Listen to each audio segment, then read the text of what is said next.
तो बेटा हम ये पढ़ रहे थे कि मोलैरिटी और नॉर्मेलिटी में बेसिक डिफरेंस क्या है। तो डिफरेंस ये था कि मोलैरिटी और नॉर्मेलिटी में हम ऐसा कर रहे हैं, जो वेट है सोल्यूशन बनाते हुए वो मुख्तलिफ ले रहे हैं। सोल्यूशन बना तो हम 1000 ml ही रहे हैं, लेकिन मोलैरिटी में हम क्या ले रहे हैं, मोलर वेट, और नॉर्मेलिटी में हम ले रहे हैं इक्विवेलेंट वेट। तो इस सोल्यूशन को एक दफा बनाते हैं और देखते हैं कि ये सोल्यूशन किस तरह से काम कर रहे हैं। देखें, हम अपने व्हाइट बोर्ड की तरफ आते हैं। अब व्हाइट बोर्ड क्या कहता है हमें,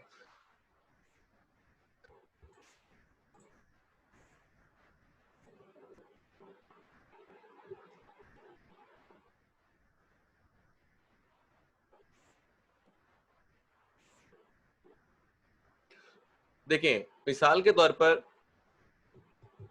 हमारे पास एक फ्लास्क है, ये हमारे पास एक फ्लास्क है।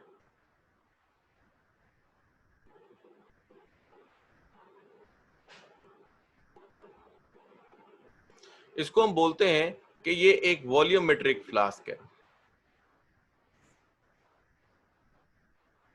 ठीक है। इस फ्लास्क में अब हमने करना ये है कि एक सोल्यूशन बनाना है। जैसे मिसाल के तौर पर हमने बनाना है H2SO4 का सोल्यूशन।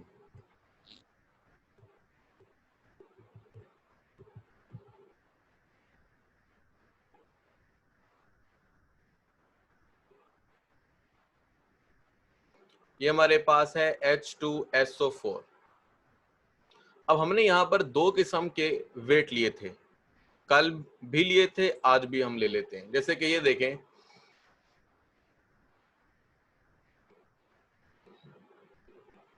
देखें बेटा, हाइड्रोजन का वेट होता है 2, और मतलब 1 होता है, पर यहाँ पे 2 हाइड्रोजन है तो मिलाकर हो गया 2। सल्फर का कितना है, 32, और ऑक्सीजन का कितना है, 64। अगर हम सबको काउंट कर लेते हैं तो हमारे पास बन जाता है 98। अगर हम इस वेट को, जो ग्राम में लिया गया है, मतलब इस वेट को जो कि क्या कहते हैं, मोलर वेट है ऐसे कह लीजिए, तो हम इसकी यूनिट लेते हैं, वो लेते हैं ग्राम पर मोल। अब मिसाल के तौर पर इक्विवेलेंट वेट क्या होता है, इक्विवेलेंट वेट के बारे में कल हमारा जिक्र हुआ था, हम थोड़ा सा उसको फिर देख लेते हैं वन टाइम। वो ये कि अगर हम क्या करें, आयोनाइज करें, तो सल्फ्यूरिक एसिड 2 हाइड्रोजन आयन देता है, और साथ एक सल्फेट आयन, एक मॉलिक्यूल ऐसा करता है। लेकिन अगर हम ये देखें कि हमारे पास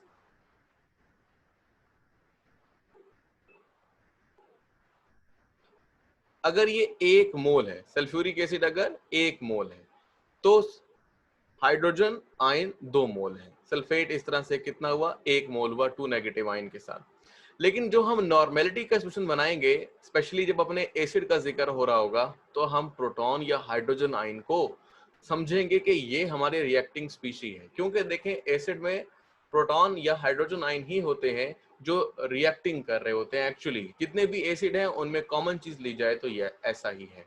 इस तरह अगर बेसिस ली जाए तो क्या होगा, वो OH आयन होंगे जो उनके रिएक्ट करेंगे। एसिड बेस रिएक्शन में जितने H आयन रिएक्ट करते हैं बेस से, वो एक्चुअली बेस के OH आयन से रिएक्ट करते हैं। इस तरह हाइड्रोजन आयन और OH आयन की तादाद बराबर भी होती है। तो बहरहाल सोल्यूशन हम बना रहे हैं फिलहाल ये एक ही चीज का है। तो दो हमारे पास मोल किसके हैं, हाइड्रोजन आयन के हैं। अब यहाँ पर क्या मामला चल रहा है, यहाँ मामला ये है कि अगर आपने ये 98 ग्राम वजन तोला, जो कि 1 मोल के बराबर है, और इसको उठाकर आपने यहां पर डाल दिया, इस फ्लास्क के ऊपर एक निशान लगा है। ये हर किसी फ्लास्क के लगा होता है। अगर 250 ml की फ्लास्क है तो इसका मतलब यहां तक अगर आपने कोई सोल्यूशन बनाया तो वो 250 ml होगा, ठीक है। और इसी तरह अगर ये फ्लास्क फॉर एग्जांपल 1000 ml की है या लीटर की है तो वो भी निशान होगा, तो वो शो करेगा कि ये 1000 ml की फ्लास्क है। अब हम क्या करना चाह रहे हैं, हम ये चाह रहे हैं कि इसमें आप पानी डाल दें। जैसे मिसाल के तौर पर अब आपने इसमें वाटर डालना है, H2O इसके अंदर इतना डालना है कि ये इस मार्क या निशान तक आ जाए। इसको थोड़ा सा पानी डाल के हिला लेते हैं पहले, फिर ऊपर मार्क तक कर लेते हैं। अब हमारे पास एक सोल्यूशन बन गया है। जो ये सोल्यूशन है दैट इज कॉल्ड 1 मोलर। तो ये आपने अपने जहन में रखना है कि 1 मोलर सोल्यूशन कैसे बनाया, देखें बेटा 1 मोलर बनाया, इसकी पूरी जो फ्लास्क की क्वांटिटी है वो आप दो तरह लिख सकते हैं, 1 लीटर या फिर आप कह सकते हैं 1000 मिलीलीटर ml। तो इस तरह से आपने 1000 ml सोल्यूशन बनाया जिसमें 98 ग्राम सल्फ्यूरिक एसिड जो उसके 1 मोल का वजन था डालकर, तो सोल्यूशन जो आपके पास बना वो बना 1 मोलर। अब हम आते हैं अपनी नेक्स्ट बात की तरफ। नेक्स्ट बात क्या है, वो ये है कि सल्फ्यूरिक एसिड में 2 हाइड्रोजन आयन है। आपने यानी इसका मतलब ये है कि हाइड्रोजन आयन की तादाद 2 मोल है। इसका मतलब ये भी है कि हाइड्रोजन आयन का जो आपको बेटा क्या कहते हैं वो गैड्रो नंबर है वो 2 है रिएक्टिंग सब्सटेंस के तौर पर। तो जितने रिएक्टिंग सब्सटेंस हो, जैसे मैं बार बार 2 बोल रहा हूँ, किसी तरह जैसे सल्फ्यूरिक एसिड में ये मिकदार आपको मिलेगी 2, फॉस्फोरिक एसिड में यही मिकदार आपको मिलेगी 3 और HCl में सिर्फ 1, क्योंकि वहां पर एक H है। तो क्या है, इसी चीज को जिसको हम कहते हैं number of equivalent, number of equivalent, इस नंबर ऑफ इक्विवेलेंट से डिवाइड कर देंगे इस वेट को, तो ये आपके पास जो नया आंसर आएगा वो कितना आ जाएगा 49 ग्राम। अब आपने पर मोल नहीं लिखना, आपने लिखना है पर इक्विवेलेंट। ठीक है जी, ये एक नया वेट है। आपके पास 2 वेट होते हैं, जैसे इस वक्त सल्फ्यूरिक एसिड का एक 98 ग्राम जो कि इसके मोल का वेट है और 49 ग्राम जो उसका इक्विवेलेंट वेट है वो कहला रहा है। अब क्या करना है जी, अब आपने ये करना है कि इस वेट को उठाना है और बजाय इसके कि इसके अंदर पहले जो मैंने 98 डाला था, अब ये वाला वेट डाल देंगे और सॉल्यूशन को 1000 ml तक डाइल्यूट कर लेंगे पानी डालकर। अब जो आपके पास एक नया सॉल्यूशन बना है दैट इज कॉल्ड 1 नॉर्मल। यानी अब आपने 2 किस्म के सॉल्यूशन बनाना सीख लिए, मोलर भी और नॉर्मल भी। जाहिर सी बात है, जो इस वक्त मोलर सॉल्यूशन आपने बनाया है, इस मोलर सॉल्यूशन में सल्फ्यूरिक एसिड के 98 ग्राम्स डाले हैं। इसका मतलब है कि वो ज्यादा मिकदार लेकर किसी सब्सटेंस की बना है, जबकि नॉर्मल सॉल्यूशन कम मिकदार से बना है। तो हमें नजर आ रहा है कि ये जो सॉल्यूशन बनेगा नॉर्मल वो डाइल्यूट होगा और जो 1 मोलर सॉल्यूशन बना है वो 1 नॉर्मल की निस्बत कंसंट्रेटेड होगा। तो ये है बेसिक फिनोमेना कि आप सॉल्यूशन को कैसे बना रहे हैं, क्योंकि हमारा लैब में वर्क ज्यादा होगा, एनालिटिकल केमिस्ट्री में सारा लैब का वर्क ही होता है। तो इसलिए आपको ये चाहिए कि लैब वर्क के एतबार से अपने आप को तैयार करें कि सॉल्यूशन कैसे बनाने हैं। इसी तरह से अगर आप होम असाइनमेंट लेना चाहें तो वो आप लें, बल्कि लाजमी तौर पर करें कि फॉस्फोरिक एसिड के जरिए से आप उसका नॉर्मल सॉल्यूशन बनाएं और मोलर भी, मतलब पेज पर कैलकुलेट करें जैसे मैंने यहाँ पर कैलकुलेट किया है। अच्छा, यहाँ पर हम एक बात और भी डिस्कस कर लेते हैं, वो ये है कि जैसे HCl है, जब आप इसको आयोनाइज करते हो तो ये सिर्फ और सिर्फ 1 मोलर हाइड्रोजन आयन देता है। तो अगर हम एक सिंगल हाइड्रोजन, जैसे यहाँ तो 2 थे ना, तो 2 से डिवाइड किया गया था, अगर हम यहाँ पर सिर्फ 1 लिखेंगे तो जो हमारा आंसर आएगा वो सेम टू सेम आएगा। इसका मतलब है कि अगर हाइड्रोजन आयन की तादाद कितनी हो, 1 हो, तो उस सब्सटेंस का मोलर वेट भी और उसका इक्विवेलेंट वेट भी सिमिलर होगा। तो अब आपको यहाँ पर चंद एक बातें समझ में आ गई। इक्विवेलेंट वेट क्या है, क्योंकि कल हमने जो लास्ट टाइम हम पढ़ रहे थे तो इक्विवेलेंट वेट थोड़ी बात खत्म हुई थी, तो इक्विवेलेंट वेट इंपॉर्टेंट होता है। अब समझ लीजिए कि किसी सब्सटेंस, देखें यहाँ पे हमें क्या मालूम था, हमें नंबर ऑफ इक्विवेलेंट मालूम थे जो कि 2 थे। अगर ये रिएक्शन रिडॉक्स रिएक्शन होंगे एसिड बेस की बजाय, तो फिर नंबर ऑफ इलेक्ट्रॉन को गिना जाएगा। ठीक है, तो फिलहाल हम एसिड बेस से ही काम लेंगे। तो एसिड इस वक्त हमारे पास है, इसका जो नंबर ऑफ इक्विवेलेंट है वो 2 है, वो हमें नजर आ गया है। लेकिन अगर मिसाल के तौर पर अगर हमें ना बताया जाता कि नंबर ऑफ इक्विवेलेंट कितने हैं तो हमें निकालना पड़ता। तो नंबर ऑफ इक्विवेलेंट निकालने के लिए क्या करते बेटा, इसको हम EQ से बोल सकते हैं। कोशिश करें छोटा e लिखें और छोटा q लिखें। नंबर ऑफ इक्विवेलेंट को ही हम बोल रहे हैं नॉर्मेलिटी, जिसको मैं n से शो कर रहा हूं। तो नंबर ऑफ इक्विवेलेंट कैसे निकलेंगे, नंबर ऑफ इक्विवेलेंट निकलेंगे कि अगर आप डिवाइड कर दें मोलर वेट को, बेटा मोलर वेट हमेशा पता होता है। ठीक है, जैसे HCl का H1 और क्लोरीन का 35.5 36.5 हो गया, इस तरह आप आसानी से निकाल सकते हैं। अच्छा, जो इक्विवेलेंट वेट है ये आपने नीचे लिखना है, मतलब वो वेट जो इक्विवेलेंट होगा वो आपने नीचे लिखना है, ऊपर लिखना है मोलर वेट। तो सपोज कीजिए ये ऊपर क्या आ गया 98 और नीचे सल्फ्यूरिक एसिड का अगर इक्विवेलेंट वेट आपको दे दिया जाए जो कितना है 49, और जब आप इन दोनों का जवाब निकालेंगे तो जवाब आपके पास आएगा 2। ये जो 2 है that is the normality as well as the number of equivalents. तो नंबर ऑफ इक्विवेलेंट बोले जाएं या नॉर्मेलिटी बोली जाए तो फिर वो आपका सिमिलर आंसर आएगा। ठीक है, अब इसकी जो अगर इक्वेशन जो आपने इसे हल किया है, इस हल करने के बाद अगर कोई आपसे कहता है कि भाई इसके यूनिट्स बताओ तो यूनिट भी आप बता सकते हैं। जैसे मिसाल के तौर पर इसका यूनिट होगा, क्योंकि आपने इसमें इक्विवेलेंट वेट यानी इक्विवेलेंट के एतबार से है, देखिए ऊपर ऊपर क्या लिखा है, ऊपर है ग्राम पर मोल, नीचे है ग्राम पर इक्विवेलेंट। तो ग्राम ग्राम से कैंसिल हो गया, ठीक है ना, और ये जो हमारे पास अब क्या बच गया मोल इक्विवेलेंट। मोल की बजाय मतलब आप यहां पर एक काम कर लें आसान सा, वो ये है कि आपकी आसानी के लिए समझ लीजिए ये हमें गिवन मैथ दिया गया है, ठीक है, मतलब मैथ दिया गया ये अगर मैं मोलर वेट कर दूंगा तो ये फिक्स हो जाएगा। हमने इसे फिक्स नहीं करना बल्कि हमें क्या करना है, इसको गिवन में ले जाना है। अब चाहे ये 98 हो, चाहे 93 हो, 95 हो, 2 हो, 5 हो, 6 हो, इस तरह आप आजाद हैं, आप किसी भी ग्राम के अंदर वजन लेकर बात कर सकते हैं। ठीक है, तो ये फिलहाल मैंने मोलर वेट लिखा था वो भी ठीक था, लेकिन अब मैंने इसे चेंज कर दिया है किसी भी किस्म के मैथ्स के अंदर। अब आपको थोड़ा समझ में ज्यादा अच्छे तरीके से आ जाएगा। वो कैसे, देखें अभी ग्राम ग्राम से कैंसिल हो गया, अभी आ गया जी 2 इक्विवेलेंट, ठीक है जी। लेकिन चूंकि ये सोल्यूशन जो हमने बनाया ये 1000 ml या 1 लीटर में बनाया है, तो आपको लिखना पड़ेगा 2 इक्विवेलेंट पर लीटर। ठीक है, तो जिस तरह मोल निकलते हैं ना, मोल बेस निकलते हैं 1 मोल पर लीटर, इसी तरह से 2 इक्विवेलेंट पर लीटर। तो नॉर्मेलिटी से ये देखें, ये नजर आई हमें नॉर्मेलिटी 2 और मोलैरिटी 1, तो नॉर्मेलिटी से मोलैरिटी 1 कम है। और ये वाली बात समझ में आ गई कि मोलैरिटी का बनने वाला सॉल्यूशन ज्यादा कंसंट्रेटेड है, जैसे कि मैंने पहले भी जिक्र किया यहाँ पर, और जो नॉर्मेलिटी से बनने वाला सॉल्यूशन है वो आपके पास डाइल्यूट सॉल्यूशन है। तो हमने कंसंट्रेशन का जिक्र भी किया, डाइल्यूशन का जिक्र भी किया, सॉल्यूशन को बनाना भी सीखा, और थोड़ा थोड़ा सा उसको हमने क्या किया है, क्या कहते हैं, कैलकुलेट भी किया है। इसके बाद एक सवाल और भी है कि अगर आपके पास मोलैरिटी दी गई हो, ठीक है ना, तो क्या मोलैरिटी से आप नॉर्मेलिटी निकाल सकते हैं? हाँ, वो भी हम निकाल सकते हैं। इसको भी एक बार देख लेते हैं। जैसे मिसाल के तौर पर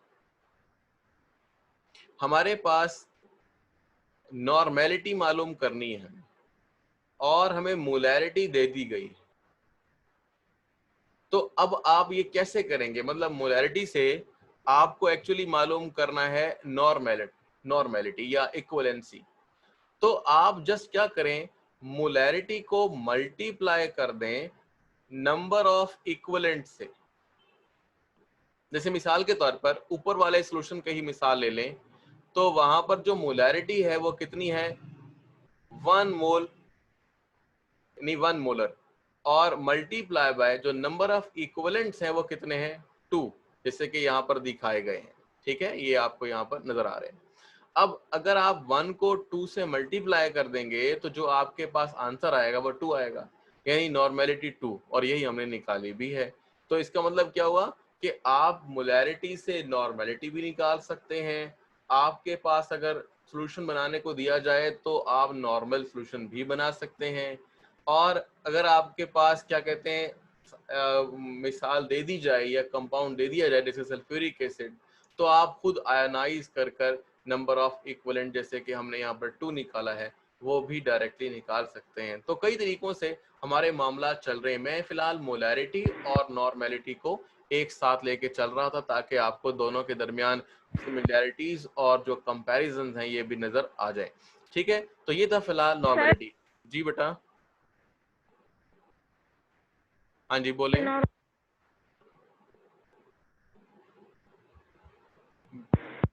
बेटा आवाज आपकी नहीं आ रही।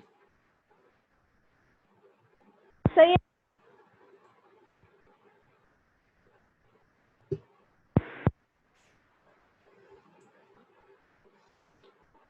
हाँ बेटा, किसी और को आवाज आ रही है इसकी? नहीं सर, नहीं आ रही, इसके पास नेटवर्क इशू होगा। ओके चलो, उनसे कहें कि मुझे ना लिख कर सेंड कर दें। बेटा लिख कर सेंड कर दो, आपकी आवाज नहीं आ रही है मुझे, ठीक है? इनबॉक्स में कर दीजिए। अच्छा, आप लोगों के पास भी सहूलत मौजूद होती है कि अगर ये व्हाइट बोर्ड में यहाँ लिख रहा हूँ तो आप इसके ऊपर कोई मुझे बता सकते हैं कि सर ये वाला पॉइंट बता दें, ठीक है? यहाँ से क्लिक कर दो अगर आपको क्या कहते हैं पता है इस बात का।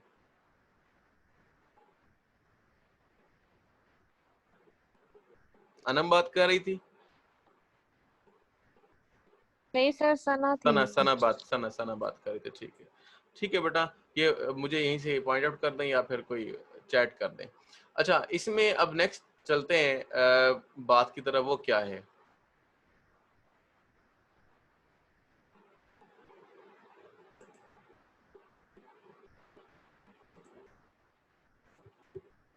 देखिए बेटा,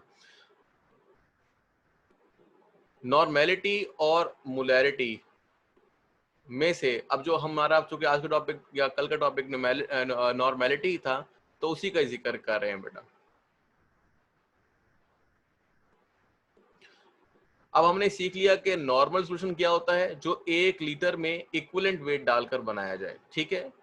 और अगर ये पूछे नॉर्मल सॉल्यूशन को डिफाइन करो, तो आप कहेंगे इक्विवेलेंट पर लीटर में जितना सॉल्यूशन कंसंट्रेटेड, जितना कंसंट्रेशन के एतबार से कंटेन होता है, वो नॉर्मल सॉल्यूशन कहलाता है, ठीक है?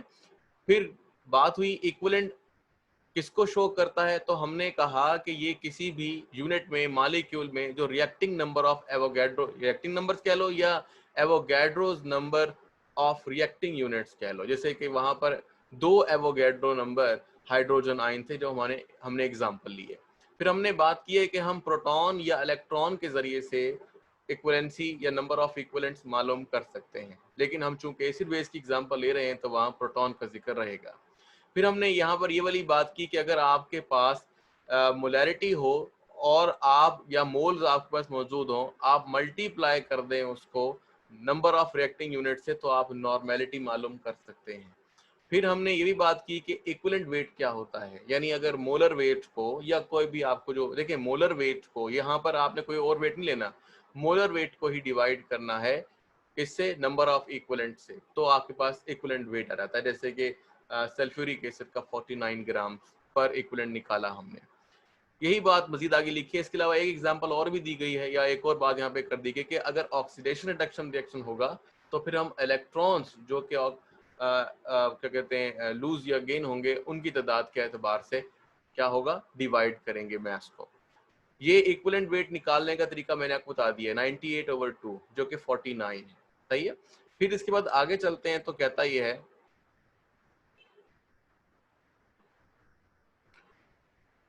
इक्विवेलेंट वेट के बाद नंबर ऑफ इक्विवेलेंट्स, जिसका नाम नॉर्मेलिटी ही था, जो कि EQ से शो करना था आपने, इसमें आपको वेट ओवर इक्विवेलेंट वेट, देखें मैंने वहां पर लिखा था ना ग्राम पर मोल, जो कि 1 मोल जितना वेट था। तो बात यहाँ पर यह है कि वो मैंने मिटा दिया था पर मोल, तो यहाँ पर भी देखें पर मोल नहीं लिखा हुआ, यहाँ पर जस्ट ग्राम लिखें। ये आज़ादी देता है आपको कि आप जो मर्जी ग्राम ले लें, इससे आप इक्विवेलेंट नंबर ऑफ इक्विवेलेंट क्या नॉर्मेलिटी निकाल सकते हैं। तो वेट लिया ओवर इक्विवेलेंट वेट लिया, और लेने के बाद जो आपके पास क्या आया बेटा, क्या कहते हैं आंसर आया, वो आंसर कहलाएगा नॉर्मेलिटी या इक्विवेलेंट पर लीटर। ये मैंने बता दिया आपको। यहाँ मल्टीप्लाई बाय एल लिखा है, एल से मुराद है वॉल्यूम से, क्योंकि वॉल्यूम में हम सारा काम कर रहे हैं, तो वॉल्यूम से आप मल्टीप्लाई करके पर लीटर लिखेंगे, यानी इक्विवेलेंट पर लीटर आप लिखेंगे। बहरहाल इसको फिलहाल अगर आपने ध्यान से भी निकाल दें वॉल्यूम को, तो ये आगे जाकर आपको समझ में आ जाएगा। बट यहाँ तक यानी फार्मूला जो हमने लिखा है वेट ओवर इक्विवेलेंट वेट, इतना काफी है जो आपको याद रहना चाहिए भी। इसके बाद हम आगे चलते हैं। आगे लिखा है कि अगर हमारे पास बजाय इसके कि ज्यादा मिकदारें हों, कम मिकदारें हों, मतलब ज्यादा मिकदारें ना हो, कम मिकदारें हों, तो आप क्या करेंगे, फार्मूला को चेंज कर लेंगे, क्योंकि अगर अगर हमारे पास कम क्वांटिटीज हैं, मिसाल के तौर पर हमारे पास वेट है 0.2 ग्राम, तो जब वो डिवाइड होगा तो और भी छोटा हो जाएगा, तो आंसर आना शुरू हो जाएंगे 0 पॉइंट समथिंग के अंदर, और ये आंसर जो होते हैं वो कैलकुलेशन में प्रॉब्लमेटिक होते हैं। अब किसी ने मिसाल के तौर पर ब्लड का ड्रॉप लेने के बाद एनालिसिस करनी है, तो वो मिली मोल्स में, या आप कह लीजिए वो बहुत ही माइक्रो अमाउंट्स होती हैं, तो उन माइक्रो अमाउंट्स को आप कैसे चेंज करेंगे? तो वो ये कहता है कि आप ऐसा करें कि इक्विवेलेंट को खत्म कर दें और इक्विवेलेंट की जगह पर लगा दें MEQ, यानी अब आपकी नॉर्मेलिटी छोटी यूनिट में चली गई है, मिली इक्विवेलेंट इज इक्वल टू, अब वही बात जो ऊपर हमने वेट लिखा था ग्राम में, उसी तरह नीचे लिख रहे हैं मिलीग्राम में, ऊपर लिख रहे थे ग्राम में, नीचे लिख रहे हैं मिलीग्राम में। फिर इसके बाद आपके पास आ रहा है इक्विवेलेंट वेट ग्राम पर इक्विवेलेंट, अब आप ग्राम ना लिखें, यहाँ लिखें मिलीग्राम, आप इक्विवेलेंट ना लिखें, लिखें मिली इक्विवेलेंट, यानी बस मिली का इस्तेमाल करते जाएंगे, तो आपके पास आंसर भी नॉर्मेलिटी का इक्विवेलेंट पर लीटर की बजाय वो आ रहा होगा मिली इक्विवेलेंट पर मिलीलीटर, ठीक है, और वॉल्यूम आप इसमें लीटर की बजाय ml में ले रहे होंगे। तो इस तरह से ना सिर्फ ये फार्मूला चेंज होता है, इस तरह मोलैरिटी का फार्मूला भी चेंज होता है, यानी जहां आप मोल मालूम कर सकते हैं वहां आप मिली मोल मालूम कर सकते हैं। इसी तरह से जहां आप इक्विवेलेंट मालूम कर सकते हैं वहां मिली इक्विवेलेंट मालूम कर सकते हैं। मैं फिर बार बार दोहरा रहा हूं कि हमारा टॉपिक नॉर्मेलिटी है और इक्विवेलेंट को ही हम बोल रहे हैं, यानी नंबर ऑफ इक्विवेलेंट्स को ही हम बोल रहे हैं कि वो ही नॉर्मेलिटी है। तो ऐसा ना हो कि आप नॉर्मेलिटी ढूंढते रह जाएं। अब थोड़ी सी इसके बारे में ये बात लिखी है, in clinical chemistry equivalents are frequently defined in terms of number of charges on an ion rather than the number of reacting units। ये भी एक अहम बात है। देखें, क्लिनिकल का मतलब जैसे मैंने अभी ब्लड ड्रॉप की बात की, तो जब हम अपने फ्लूइड्स का या हम क्लिनिकल एनालिसिस करते हैं तो वहां पे बहुत थोड़ी मिकदारें होती हैं, एक तो हम मिली इक्विवेलेंट्स का इस्तेमाल करेंगे। दूसरी अहम बात ये भी है कि वहां पर हम, जैसे हमारी बॉडी में अगर इलेक्ट्रोलाइट्स का मुशाहिदा हो रहा है, तो इलेक्ट्रोलाइट्स असल में क्या होते हैं, चार्जेस की शक्ल में होते हैं, यानी आयंस। जैसे अगर आप लोगों ने अपनी नर्व इम्पल्सेस के बारे में पढ़ा है तो वहां पर सोडियम आयन पोटेशियम आयन होते हैं, तो सोडियम पोटेशियम आयन का ही, यानी आयंस का आपस में रब्त मालूम करके, या आप कह लें उनकी जो पोटेंशियल होता है वो मालूम करके बता सकते हैं कि जो नर्व के अंदर इम्पल्स रन कर रही है वो कितने स्ट्रेंथ की है। इसी तरह से बॉडी में डिफरेंट आयंस का अगर हम पता कर लें कि उन आयंस पर चार्ज क्या है, तो वो चार्ज जो होंगे वो हमारे पास, जैसे वहां पर हाइड्रोजन के ऊपर चार्ज तो 1 था, लेकिन इसी तरह अगर कुछ और भी चीजें हाइड्रोजन के अलावा जिन पर चार्ज 2 3 हो सकता है, तो 2 और 3 हमारे लिए अहम रहेगा। मैं अगर आपको बात थोड़ी समझा दूं तो शायद मजीद इसमें इजाफा कर देते हैं। देखें,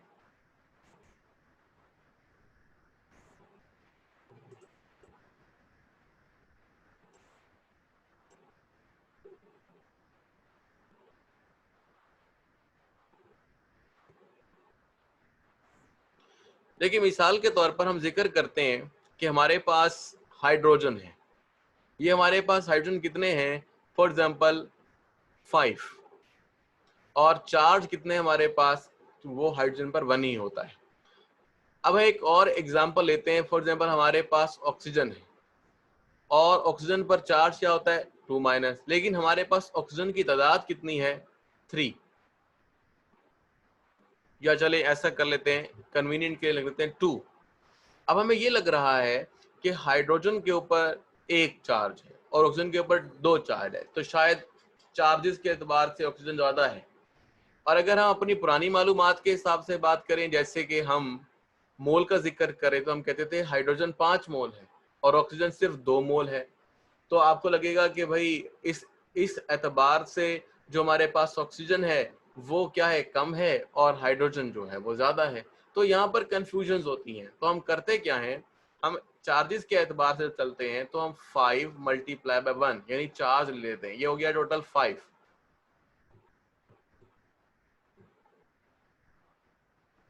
और जो ऑक्सीजन है इसको भी इस तरह मल्टीप्लाई कर लेते हैं, 2 2 ज़ा 4, यानी आपके पास प्लस चार्ज कितना हो गया 5 और माइनस चार्ज कितना हो गया 4।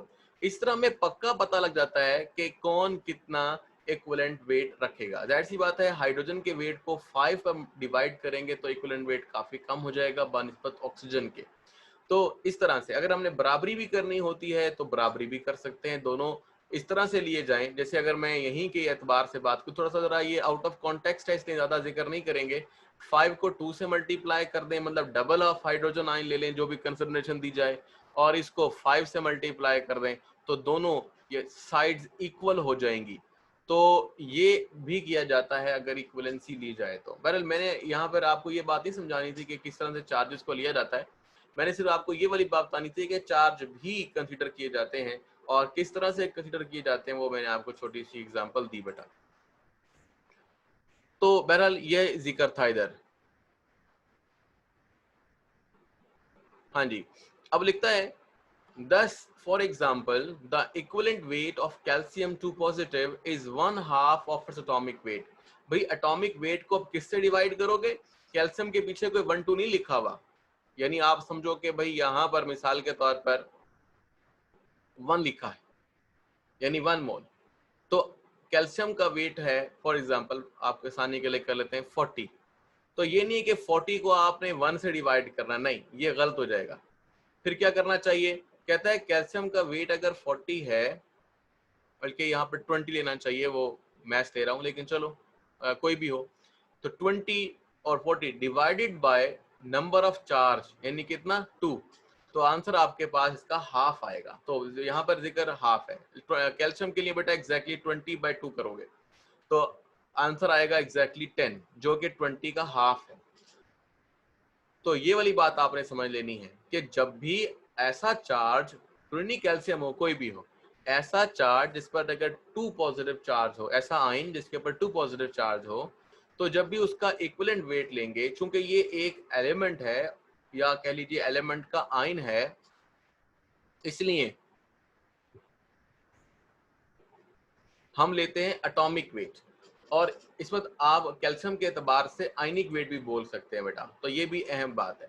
तो यहाँ पर हमने ये नहीं जिक्र किया मोलर वेट, ठीक है, मोलर वेट भी कह सकते हैं, एटॉमिक वेट को मोलर वेट भी कह सकते हैं। सल्फ्यूरिक एसिड के लिए एटॉमिक वेट नहीं बोल सकते, सल्फ्यूरिक एसिड के लिए आपको मॉलिक्यूलर वेट बोल सकते हैं, ठीक है, मोलर वेट भी मॉलिक्यूलर वेट भी। और कैल्शियम आयन के लिए मोलर वेट भी, एटॉमिक वेट भी, आयनिक वेट भी। तो बहरहाल ये मैंने आपसे कहा है कि मोल का कंसेप्ट है, तो वो आप क्या कहते हैं क्लियर करें अपना, जितना क्लियर हो जाएगा उतना फायदा रहेगा। आज मैं आपको लिंक भी सेंड कर दूंगा मोल के बारे में, लाजमी देखिए, क्योंकि अगर वो नहीं समझ आएगा फिर आपको मोल्स का जिक्र ही समझ नहीं आएगा कि मोल होते क्या हैं, क्योंकि ये छोटी क्लासेस में आपको कंसेप्ट क्लियर करने ही चाहिए। तो calcium ion is 1/2 of its atomic weight and number of equivalents is twice the number of mole। देखो भाई ये मैंने 1 लिखा है, that is mole of calcium ion, लेकिन जो नंबर ऑफ इक्विवेलेंट्स हैं सल्फ्यूरिक एसिड में तो यही थे, जैसे कि 2 लिखा था H से पहले, लेकिन डिफरेंट आयंस के अंदर 1 नहीं बल्कि यहाँ पर 2 हो गया, तो वो लिखता है number of equivalent is twice the number of moles. इसका अगर मोल 1 है तो इसके जो नंबर ऑफ इक्विवेलेंट हैं वो 2 हैं। तो यहाँ कैल्शियम का जिक्र हुआ। This use is convenient for electroneutrality calculation. देखो बेटा यही मैंने जिक्र किया, न्यूट्रल किसे कहते हैं? देखें इलेक्ट्रो चार्जेस को या इलेक्ट्रॉन से ले लें आप, लेकिन फिलहाल यहाँ पर चार्ज का जिक्र करें। न्यूट्रल का मतलब बराबरी। तो आपने अगर चार्जेस को बराबर करना है तो आप सिर्फ मोल को देखकर नहीं कर सकते, बल्कि चार्जेस के मिकदार को देख के करेंगे। जैसे वहां पर मैंने आपको हाइड्रोजन और ऑक्सीजन के जो नंबर ऑफ चार्ज थे वो इक्वल करना सिखाए थे। तो इलेक्ट्रोन्यूट्रलिटी कैलकुलेशंस करने के लिए काम आता है, ये इसका एक यूज है। आप ये जो पैराग्राफ मैंने ब्लू कलर में किया हुआ है दैट इज एप्लीकेशन, तो ये आप अलग से मतलब कर सकते हैं। इसके बाद हम नेक्स्ट पे चलते हैं, लिखता है while normality has been used extensively in the past में बहुत इस्तेमाल होती थी and is found in the scientific literature, और आपको पुरानी किताबों में हर जगह देखने को मिलेगी। लेकिन अगर आपने अपनी याद होगा एफएससी की है तो वहां पर भी इस तरह के कंसंट्रेशन यूनिट्स का जिक्र था, लेकिन नॉर्मेलिटी का जिक्र नहीं था। वहां पर भी weight by weight, volume by volume था, वहां पर नॉर्मेलिटी थी, मोलैरिटी थी, सॉरी नॉर्मेलिटी नहीं थी, मोलैरिटी थी, मोल फ्रैक्शन था, वगैरह वगैरह। तो ये सब चीजें वहां मौजूद थी, ठीक है, लेकिन नॉर्मेलिटी नहीं थी। तो पास्ट बुक्स में थी लेकिन फिलहाल यहाँ पर नहीं है। फिर हम इसे जब आगे चलते हैं तो हमें पता ही चलता है कि मिसाल के तौर पर ये छोटा सा एक और ब्लू कलर के अंदर आपको नजर आ रहा है, यहाँ पर नजर ये आ रहा है कि मिसाल के तौर पर लिखता है the journal analytical chemistry does not allow normality in articles it publishes but other publications do. यानी अगर जर्नल एनालिटिकल केमिस्ट्री, ये बेटा हमारे पास क्या है, जर्नल का मतलब होता है रिसाला, एक ऐसा रिसाला जिसमें केमिस्ट्री के एतबार से आप बहुत सारी बातें लिखते हो, जिसमें फार्मूलाज लिखते हो, हर किस मुख्तलिफ जर्नल्स होते हैं। तो इसमें आप समझ लीजिए केमिस्ट्री की डिस्कशन करते हैं वो कहला रहा है, और स्पेशली एनालिटिकल केमिस्ट्री की करते हैं तो वो रिसाला कहला रहा है, जर्नल एनालिटिकल केमिस्ट्री। बड़े मोटी मोटी किताबें होती हैं, बहरहाल कभी आप देखेंगे पता चलेगा।